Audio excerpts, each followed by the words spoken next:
Assalamualaikum warahmatullahi wabarakatuh. Bismillahirrahmanirrahim. Alhamdulillahi rabbil alamin. Wassalatu wassalamu ala asyrafil mursalin Sayyidina Muhammadin wa ala alihi wa sahbihi ajma'in. Kita baca ayat 16. A'udzu billahi minasy syaithanir rajim. Bismillahirrahmanirrahim. Alam ya'ni lilladzina amanu an takhsha'a qulubuhum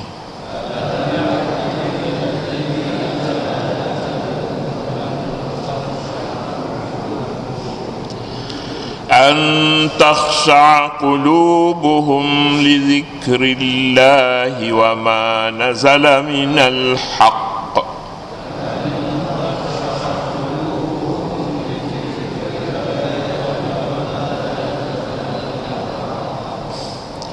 ولا يكونوا كالذين أوتوا الكتاب من قبل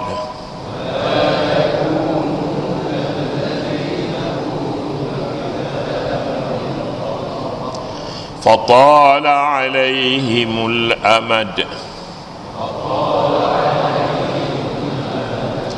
فقست قلوبهم وكثير منهم فاسقون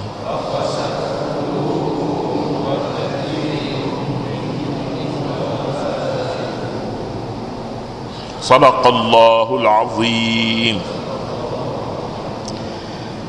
Alam yakni lilladzina amanu, belum sampaikah lagi masanya bagi orang-orang yang beriman. Teguran ini teguran yang sangat lembut selembut sutra, selembut air. Teguran sangat memberi kesan sebenarnya dalam pendidikan dakwah. Teguran, bagaimana teguran tidak dibuat? Teguran secara terbuka, maki hamu, marah, muka merah terus. Ini bukan caranya. Bukan caranya untuk berdakwah. Tetapi orang boleh lari. Orang boleh lari. Nabi kita SAW berjaya dalam dakwahnya, dicatatkan dalam Al-Quran kerana tegurannya lembut.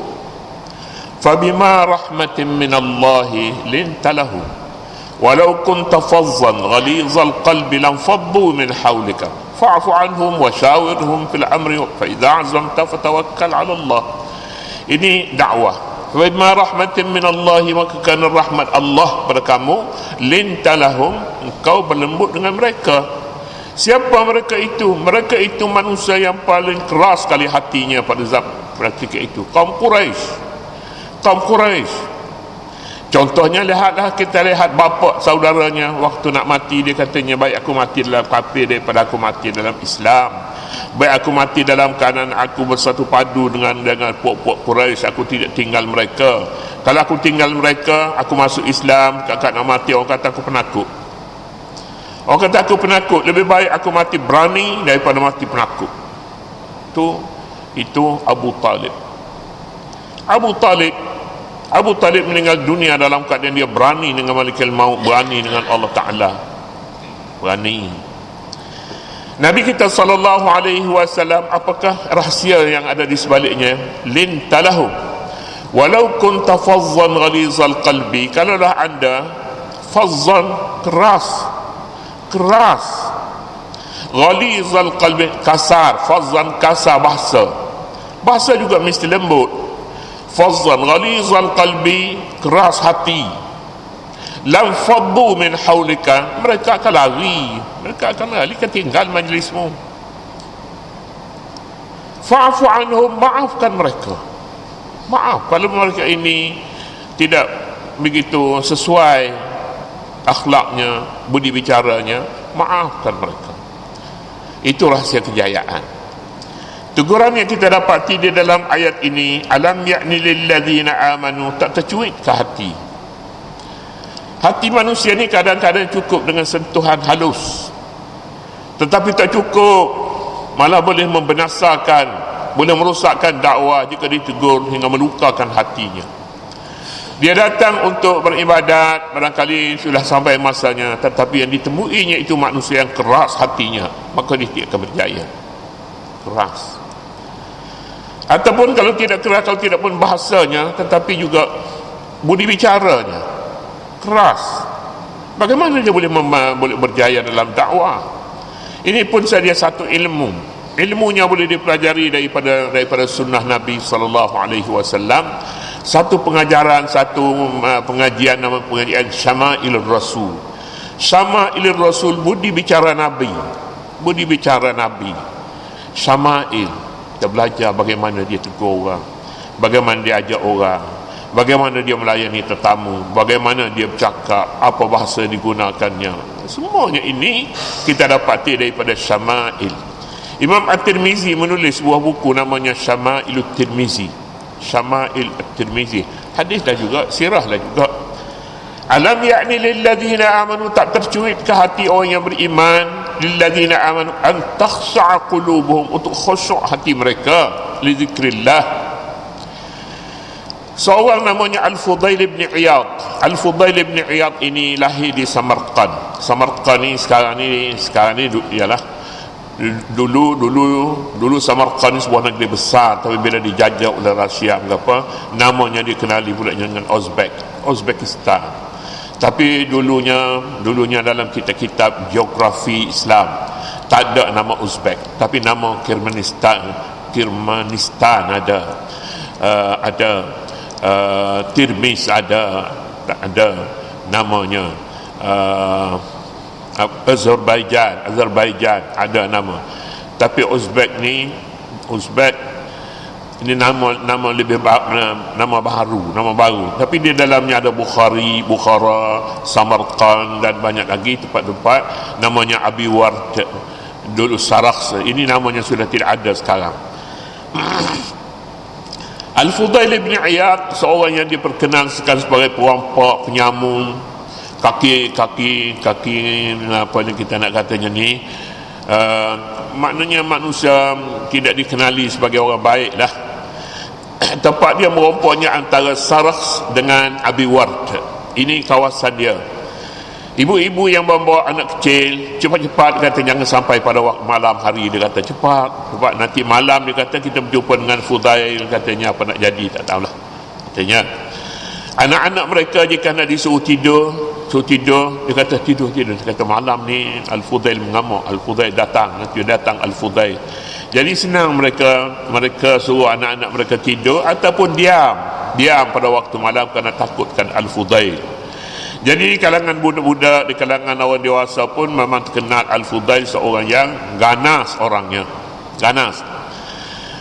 Dia cintakan kepada seorang gadis. Lalu dia pada satu malam cuba naik memanjat satu tembok tinggi. Bakal ada hajat lah dianya. Ada hajat dengan dia pun tahu ada perempuan cantik, wanita cantik dalam rumah itu. Dia cuba, tetapi bila sampai ke dekat, dia dengar orang tua di situ sedang membaca Al-Quran. Alam ya'ni lil ladzina amanu an takhsha'a qulubuhum li dzikrillah wa ma nazala minal haqq. Kata Al-Fudail dalam hatinya, sudah cukup aku setakat ini, katanya. Sudah cukup. Lalu dia turun dan bersiap pergi ke Mekah, pergi ke dua tanah haram.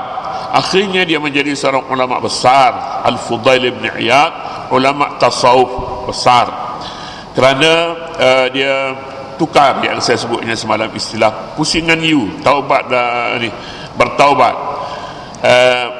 Al-Fudail ibn Iyad dengan hatinya yang bila mendengar ayat ini dibaca, hatinya tersentuh. Sentuhan ini boleh mengeluarkan air mata. Sentuhan ini boleh menghentikan seseorang itu daripada terus meneruskan perjalanan sebagai seorang jahat. Lalu dia balik ke rumah, dia pulangkan barang-barang yang dia curi, yang dia rompok itu semua, dia selesaikan antara hak dia dengan Allah Subhanahu Wa Taala. Ini dalam usia yang sangat muda. Hinggalah dia pergi ke Mekah, dia terkenal dengan Abidul Haramain. Abidul Haramain, imam dua tanah haram, Mekah dan Madinah.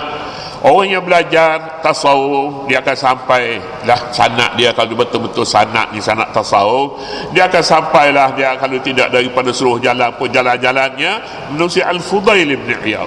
Al-Fudail bin Iyad, nama pun nama pada zaman itu nama Arab, tapi di Uzbek pada hari ini nama-nama Arab itu tak ada lagi lah saya rasanya. Mereka bangga, kebanyakannya lah yang saya pergi 2 hari saya tahu, setakat 2 hari.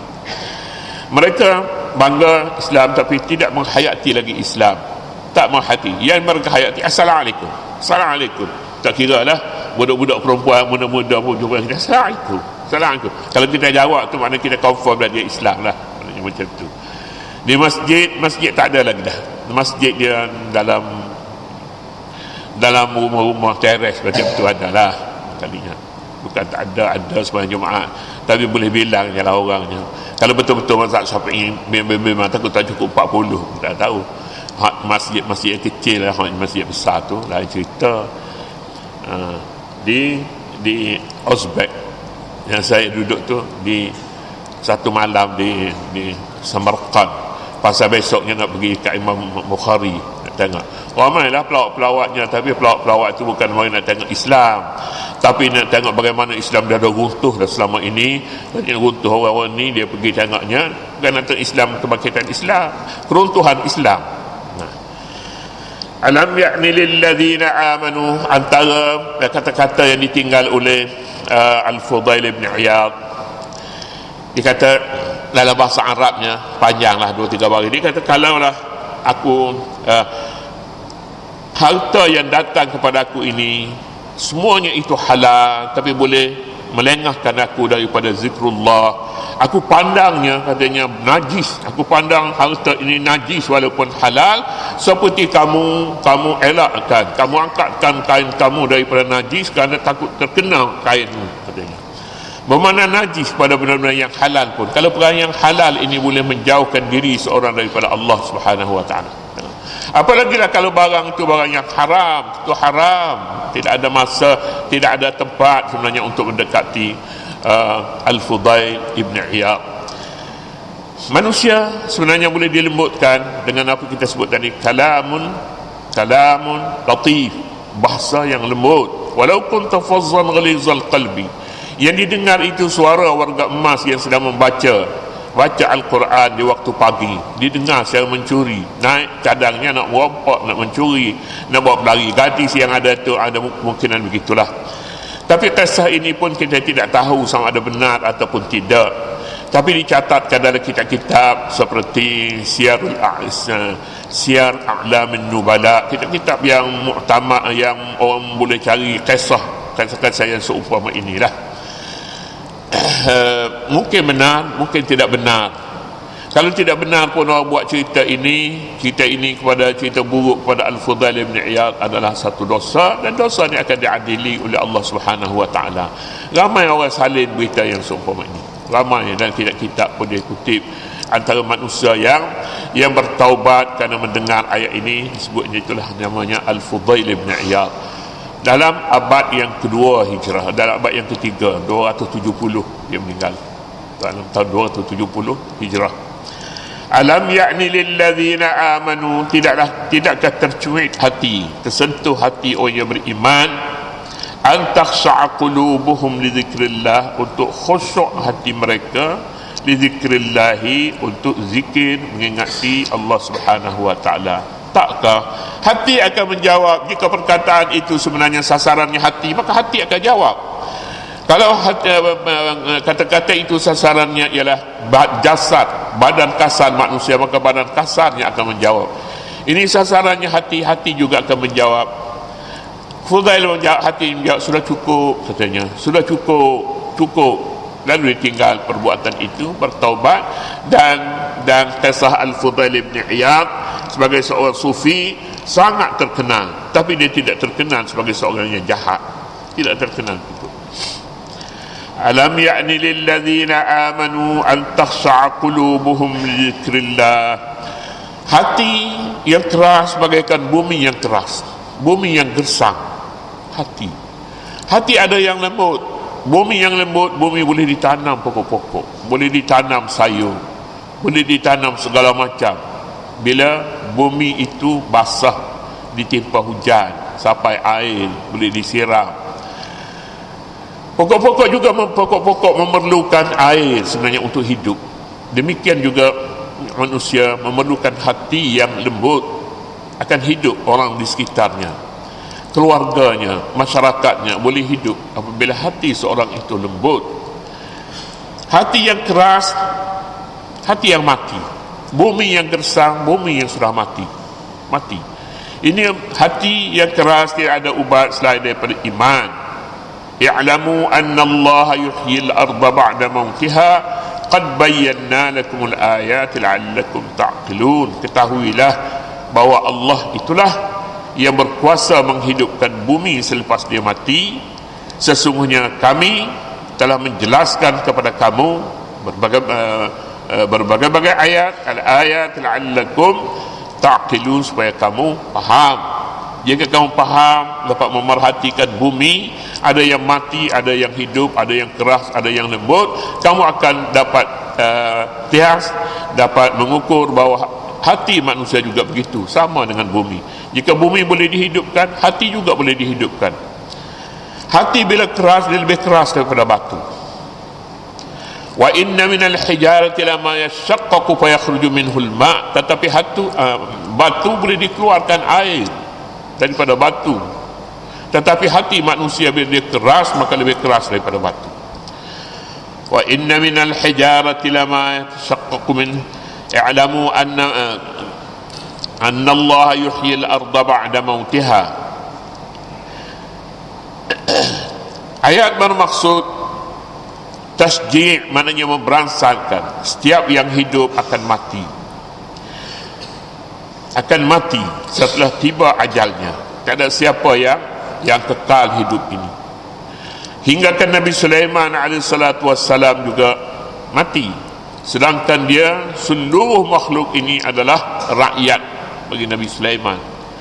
Apa kurangnya dengan tentera dari segala macam, jin, semua jin, iblis, semua sekali ini menjadi tentera bagi Nabi Sulaiman. Kenderaan Nabi Sulaiman ialah angin, semuanya. Tetapi macam bumi jugalah, ada ketikanya dia mati. Bila dia mati, dia tidak akan kembali lagi. Manusia yang mati tidak akan kembali lagi, tapi bumi yang mati boleh dihidupkan. Oleh itu kata penyair, hatta Sulaimanu ma tammal khulud lahu danat lahu al-ard wal ajnadu tahrusuhu wal rihu takhdumuhu wal badwu wal hadaru fazarahu al-maut la ainun wala asaru. Saya terjemah ni terjemah sajak, bukan terjemah macam syair. Dalam bahasa Melayu dia tidak ada syair, tapi bacaan lain daripada Arab. Sajak boleh. Sulaiman mati, tiada yang abadi. Bumi diarah, tentera dikerah, angin bertiup, rakyat berjaga. Mati juga akhirnya. Marilah siapa dia jaga pun. Nabi Sulaiman mati juga akhirnya.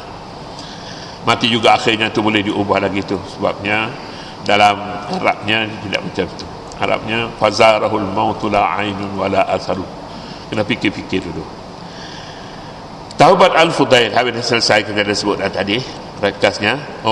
Ini kata-kata Al-Fudail yang dia tinggal untuk pengikut sufinya, pengikutnya. Lau anna ad-dunya bihadafiriha uridat alayya halalan la uhasabu biha fil akhirah lakuntu ataqadzaruha kama yataqadzaru ahadukumul jifata idza marra biha an tusiba thawba. Andainya, terjemahnya, andainya keseluruhan bumi ini yang halalnya ditawar kepadaku dan aku tidak akan dihisap lagi pada hari akhirat, pasti aku memandang jijik kepadanya sebagaimana kamu memandang jijik kepada bangkai yang dia lalu di hadapannya kerana bimbang mengena kainnya, mengena pakaiannya. Ini barang yang halal katanya. Barang yang halal ni kamu wahai Al-Fudail, ambillah dia, kamu tidak akan hisap lagi di negeri akhirat, kamu terus ke surga. Ini barang halal. Walaupun barang halal katanya, aku pandang jijik kepadanya. Kotor harta dunia ini, kotor kata Al-Fudail. Sebagaimana kamu pandang kotor kepada bangkai, bimbang-bimbang takut terkena kain kamu. Aku pun macam itulah juga. Inilah contoh zahid, zuhd Al-Fudail, hidup secara zuhud. Barang halal pun dijauhi, barang halal apalagi lah barang yang haram. Kita tidak bermusuh dengan harta kekayaan dunia, tidak. Tetapi setiap orang mengenali dirinya. Kalau dia harta dunia ini bila banyak padanya, maka dia mati lemas dalam hartanya. Buat apa harta kita mati lemas dalam harta yang halal? Lemas. Jadi lebih baik kita tak ada harta daripada kita mati lemas kerana harta. Begitulah falsafah yang ditinggalkan oleh Al-Fudail ibn Iyad. Bukannya haram, tetapi bukan semua yang halal itu masuk dapur kita. Tidak. Kalau mabuk halal tapi mabuk, tak payah masuk. Tak masuk. Seorang doktor Burma, saya pun ragu juga. Dia kata kalau dah pokok kelapa ni, dia katanya Malaysia ni dia katanya dia yang berkuasa. Dia kata aku pun akan tebang habis pokok kelapa, dia katanya, sebab kolesterol dia tinggi. Dia jadi doktor panel kepada kawan saya tu, dia mengajar di UKM. Tapi kalau dia ada depan kita, kata boleh kena, kalau tuan doktor tak nak makan kelapa, masak pun tuan makan kelapa muda, air saja tu, ada air saja, isi tak ada, tuan ambil yang tu, itu pun kena tunggu masa juga. Wallahu subhanahu wa ta'ala. A'udzubillahi minasyaitanir rajim. Bismillahirrahmanirrahim. Allahumma rabbana la tuzigh qulubana ba'da idh hadaytana wa hab lana min ladunka rahmatan innaka antal wahhab. Allahumma a'inna ala dhikrika wa syukrika wa husni ibadatik. Rabbana la tuzigh qulubana ba'da idh hadaytana wa hab lana min ladunka rahmatan innaka antal wahhab.